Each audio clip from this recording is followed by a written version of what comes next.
Hello and welcome back to the port. I'm the Guépratte, and this is a review of the American Tier 5 tech tree battleship USS Tennessee. Now this is a Tier 4 and 5 game of capture the base on estuary. On the enemy team we have a Guide, an Aoba, a Zara, a division consisting of a Conegan and Ismael, then we have a Queen Elizabeth, a New Mexico, a Colorado and a Ruggiero. Oh, correct that, make it a Tier 5 and 6 game with a random Tier 4 chucked in. Rightio, spawned on the left flank near our carrier along with a cruiser and a fellow battleship. Where's the cruiser? There's the cruiser. Okay, so we're all right. And I'm going to go round the island. We were located, so that would imply that the destroyer is using twist and track, and did have me marked as the nearest enemy at one point. First volley away. So USS Tennessee, she's the lead ship of her class, which consisted of two ships, herself and USS California. USS California was a premium ship available in the Bureau, but I don't think she's available there anymore. Now, USS Tennessee was commissioned in 1920, and that meant she was a little bit too late to join in World War One. However, she was present throughout World War Two. Obviously, that's starting with the Japanese attack on Pearl Harbor, where she did suffer damage from Japanese dive bombers. However, she managed to get away reasonably better off than some others due to her positioning on Battleship Row.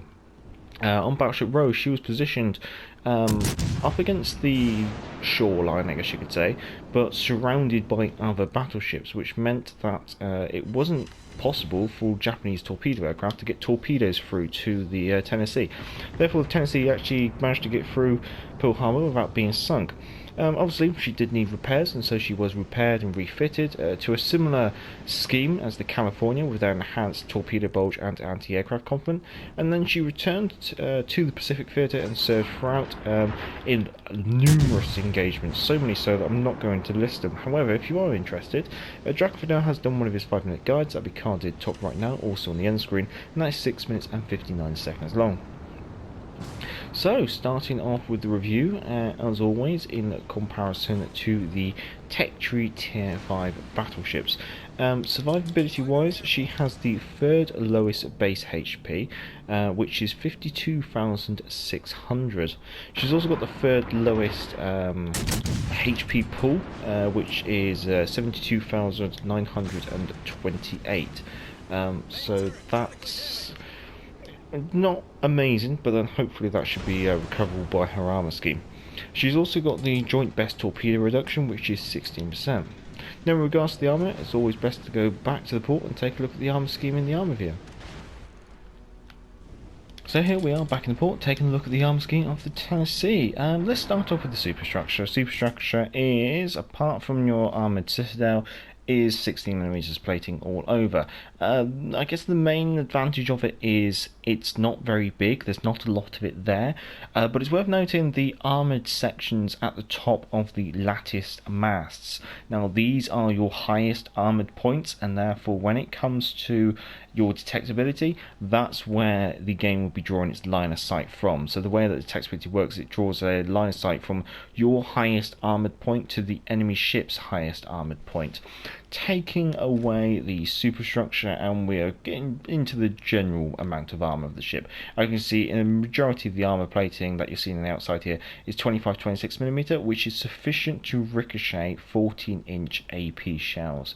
So that is obviously your bow and your stern. So we can take those away, and that's starting to give us a bit more idea of the armour breakdown.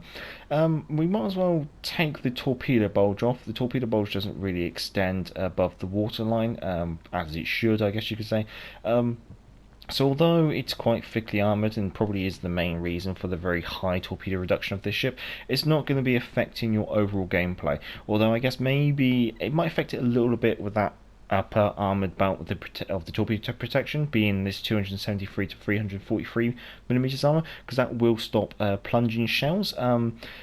But the way plunging shells work in the game, that is not too important.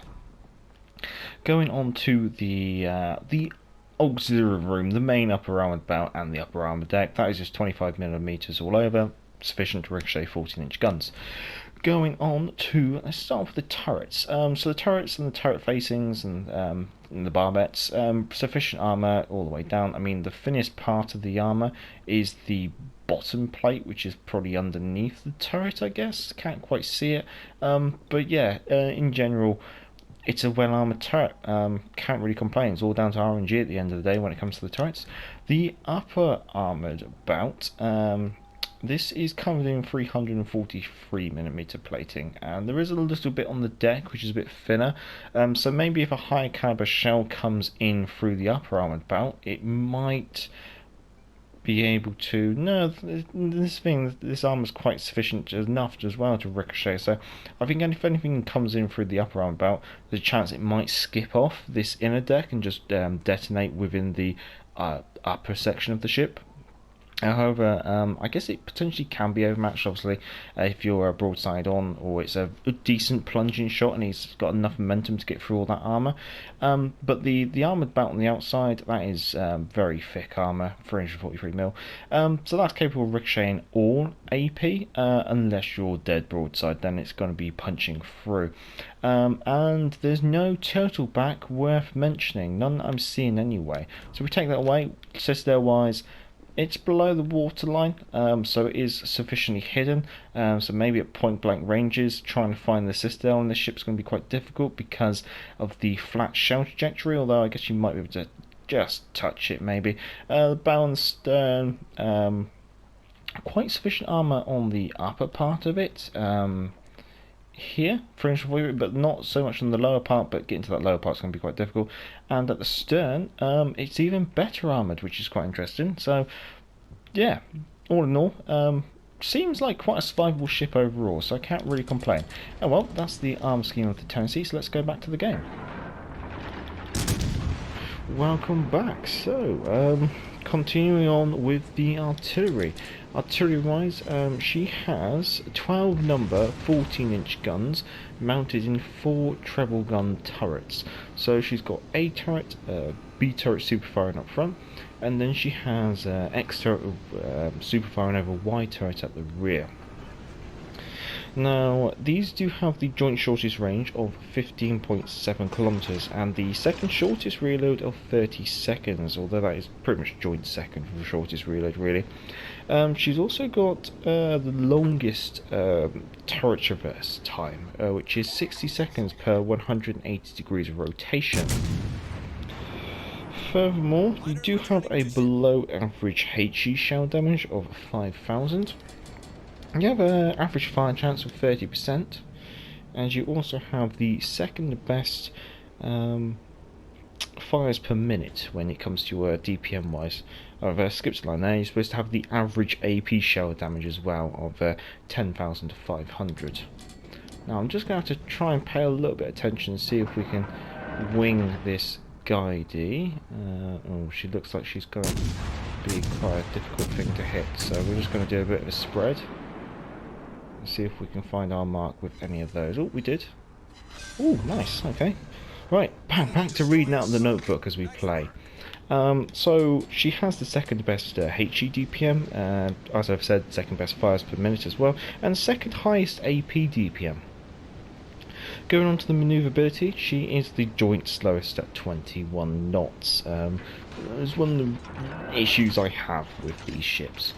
Furthermore, she has the third shortest turn circle, which is 670 meters, so she turns quite nicely, but she does have the second slowest rudder shift of 14.6 seconds. Regarding her detectability or concealment, she's got the joint best concealment of 14.2 kilometers by sea, but best detectability by air as well, which is, oh, hello Zara, 11.3 kilometers. Zara's turned in, isn't she? Okay, well, we'll just slow down and see what she does. And you also have the third best detectability from smoke, which is 12.3 kilometers. In regards to her consumables, obviously she's got damage control party. This has a 20-second duration and an 80-second reload. It's your standard American long duration one. Now the Zara's getting to that position. We should be alright to start mulching her. She's either got to charge us or she's got to offer us broadside. She's also got 3 repair parties. These will heal 242 HP per second for 28 seconds, which means that each repair party will heal 6,776 HP. Furthermore, it has a 80-second reload.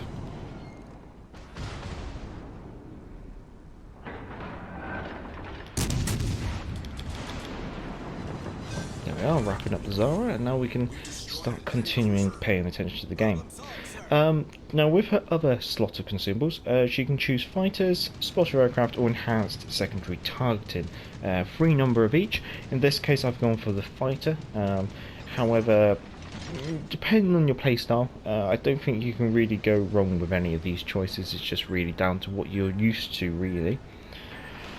As always, down in the description will be my commander build and the modules that I've taken. Modules wise, I've taken secondary battery module 2 and propulsion module 2, but your choices may vary, I guess you could say. Commander wise, I've gone for my speed build because I despise the speed of these ships so much so. Doesn't look like it's going to be a good game for us. But now that we've finished with the majority of the review, we can actually start paying attention to the game. Let's take a chance in that Colorado. The enemy team has taken the lead. That looks alright and very nice. So one thing to note with the Tennessee, she has a broad stance. If you want to bring more than 2 turrets on target, you do have to take quite a wide stance. You can narrow your stance a little bit if you want to go for just 3 turrets, like I'm doing here, but you can see that that turret then disengages at about a 30-degree angle. New Mexico catching us wide.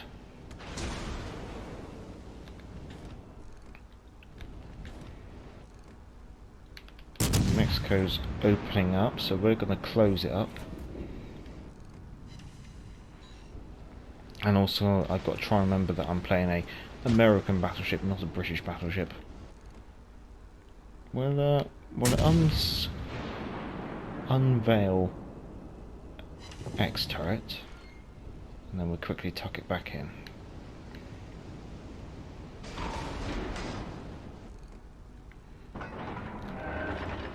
Switching to the Colorado, because the Colorado is a bigger threat because she's got 16-inch guns. And also she's not paying attention to me. I think I'm coming under fire from 15-inch guns on the Queen Elizabeth, but she's only firing HE. Getting the rear turrets away on the Colorado. Very nice.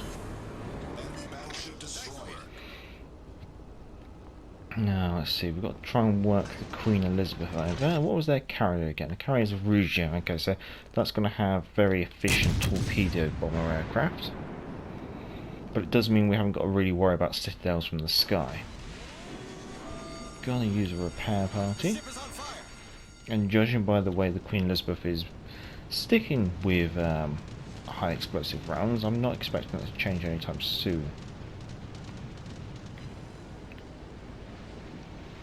AA compliment, doing a nice bit of work there, taking down the catapult fighter from the Queen Elizabeth. Aiming a bit higher on the Queen Elizabeth, aiming more for the deck line. Going to get some more plunging fire shots, really. Because of the battleships, should be alright actually. I was wondering whether the battleships to the northwest could potentially cause us an issue, but I don't think that's going to be the case. Queen Elizabeth looks like she's trying to unmask her front turret, so we're going to quickly get this away and then tuck it back in if we can.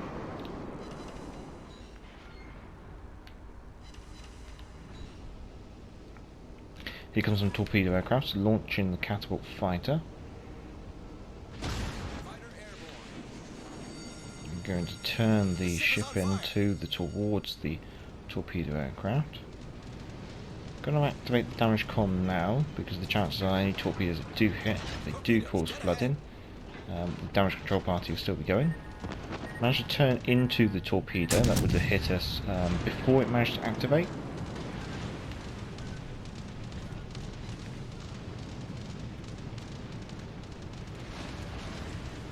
Problem solved, sir.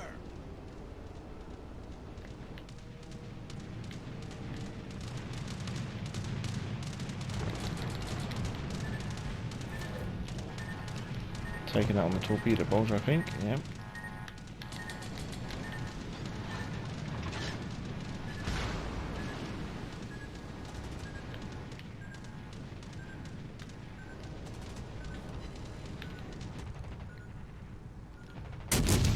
Ioba's going to beach. Oh, she's beaching a lot earlier than I expected.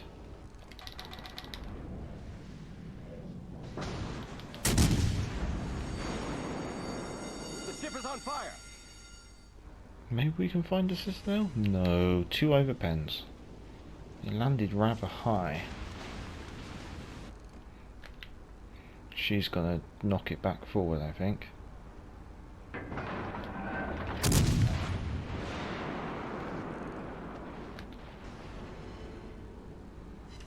Oh, those shells are really scattering.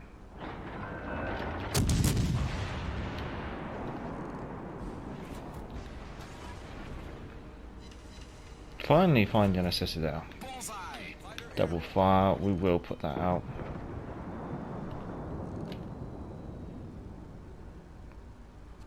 Very nice.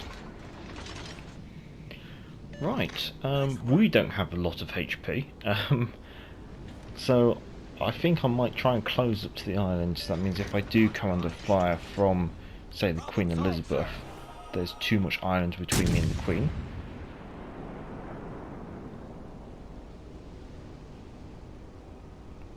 We do have bombers inbound.